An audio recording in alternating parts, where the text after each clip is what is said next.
आज मैं पाठ 4 कृषि में भारतीय कृषि में संस्थागत एवं प्रौद्योगिकी सुधार के बारे में चर्चा करेंगे। बच्चों, कृषि हमारे देश में हजारों साल पहले से होती चली आ रही है, लेकिन संस्थागत और प्रौद्योगिकी संरचना के अभाव में कृषि बहुत ही पिछड़ी दशा में हमारे यहाँ पहले से ही होती रही है।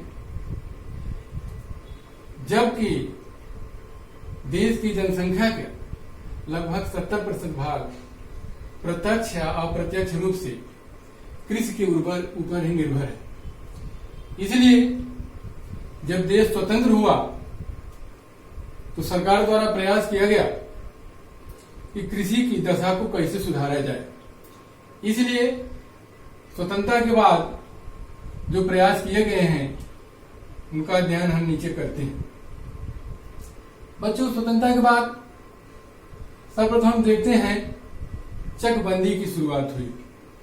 चकबंदी यानी खेतों के छोटे छोटे टुकड़ों को एक जगह कर भू जोतों के आकार को बड़ा करना, यह चकबंदी कहलाए।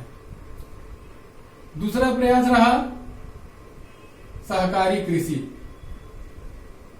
कृषि परंपरागत ढंग से छोटे छोटे टुकड़ों में की जाती थी, जिससे न उनकी जुताई करते बनता था, न सिंचाई की व्यवस्था थी। इसलिए सरकार द्वारा प्रयास किया गया कि किसानों को आपस में खेतों को मिलाकर सामूहिक कृषि किया जाए, जिसे सहकारी कृषि का नाम दिया गया। तीसरा प्रयास रहा जमींदारी उन्मूलन।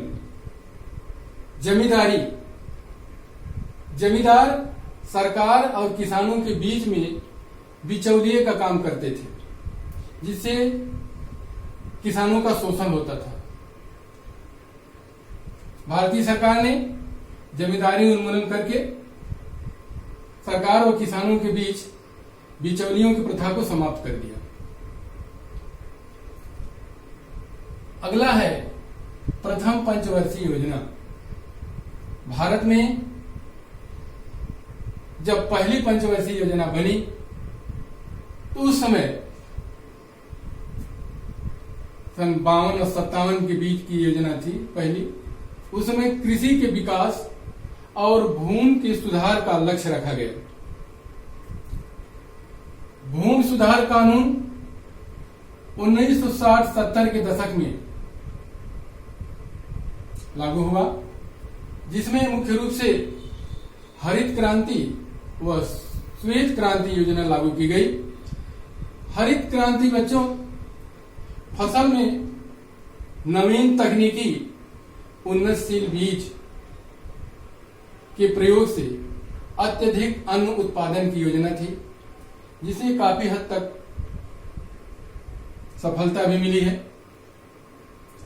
अगला है श्वेत क्रांति योजना। श्वेत क्रांति यानी दुग्ध उत्पादन को बढ़ावा देने के लिए लागू की गई। इसके लिए ऑपरेशन फ्लड चलाया गया। ऑपरेशन फ्लड में उन्नतशील नस्लों की गायों को पाला गया, जिससे ज्यादा से ज्यादा दूध की प्राप्ति की गई। अगला पॉइंट है व्यापक भूमि विकास कार्यक्रम। सरकार द्वारा 1980 और 90 के दशक में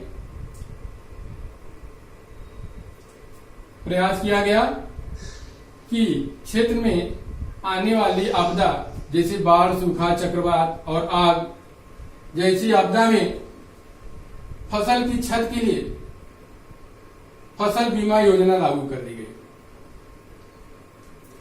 अगला प्रयास में आता है सहकारी तथा ग्रामीण बैंकों की स्थापना। सरकार ने किसानों की व्यवस्था को और अच्छी बनाने के लिए ग्रामीण क्षेत्रों में सहकारी तथा ग्रामीण बैंकों की स्थापना किया, जिसका उद्देश्य था किसानों को आसान ब्याज की दर पर ऋण को उपलब्ध कराना। बच्चों, अगला पॉइंट है 1990 के दशक में सरकार ने किसानों की हित को देखते हुए किसान क्रेडिट कार्ड योजना की शुरुआत बैंकों के माध्यम से की तथा व्यक्तिगत दुर्घटना बीमा योजना को भी शुरू कर दिया गया। इसके अलावा दूरदर्शन तथा आकाशवाणी के माध्यम से कृषि कार्यक्रम को किसानों तक पहुंचाया गया तथा कृषि समाचार की व्यवस्था की गई। अगले पॉइंट में देखते हैं, सरकार ने किसानों की उपज का अच्छा मूल्य दिलाने के लिए न्यूनतम समर्थन मूल्य की घोषणा की, जिससे किसानों को बिक्री के बाद उन्हें उनकी फसल का अच्छा मूल्य मिल सके। अगला पॉइंट है मृदा स्वास्थ्य कार्ड योजना। यह 2015 में लागू की गई। इसके लिए सरकारी स्तर पर व्यवस्था किया गया कि किसान अपने खेतों की मिट्टी की जांच सरल और सुगम ढंग से करा सकें। अब अगला देखते हैं बच्चों, कृषि का राष्ट्रीय अर्थव्यवस्था, रोजगार और उत्पादन में क्या योगदान है। भारतीय अर्थव्यवस्था के सकल घरेलू उत्पाद में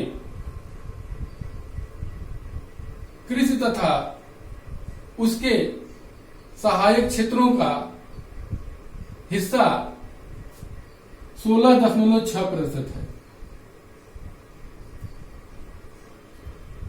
वर्तमान में देश की लगभग 52% जनसंख्या अपने रोजगार और आजीविका के लिए कृषि पर ही निर्भर है।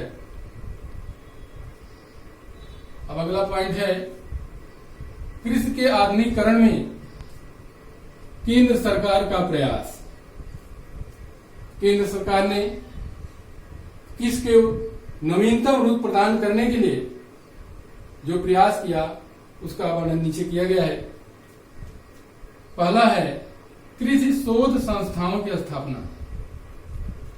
देश में कृषि समस्याओं के ऊपर शोध करने के लिए अनेक संस्थाओं की स्थापना किया गया। दूसरा है मौसम पूर्वानुमान के क्षेत्र में मौसम की जानकारी किसानों को उपलब्ध कराने के लिए मौसम अनुसंधान केंद्र का विकास किया गया। तीसरा है कृषि विश्वविद्यालयों द्वारा फसलों की तकनीक और उन्नतशील प्रजातियों का विकास किया गया। चौथा पॉइंट है पशुओं की दशा सुधारने के लिए जगह जगह हर ब्लॉक में पशु चिकित्सालय बनवाया गया एवं पशुओं की उन्नतशील नस्ल को ध्यान में रखते हुए पशु प्रजनन केंद्र की स्थापना किया गया। इस तरह सरकार ने जो भी संस्थागत और प्रौद्योगिकी सुधार किया है उसके बारे में मैंने आपको बताया। अब इसके आगे का अगले दिन बताएंगे। धन्यवाद।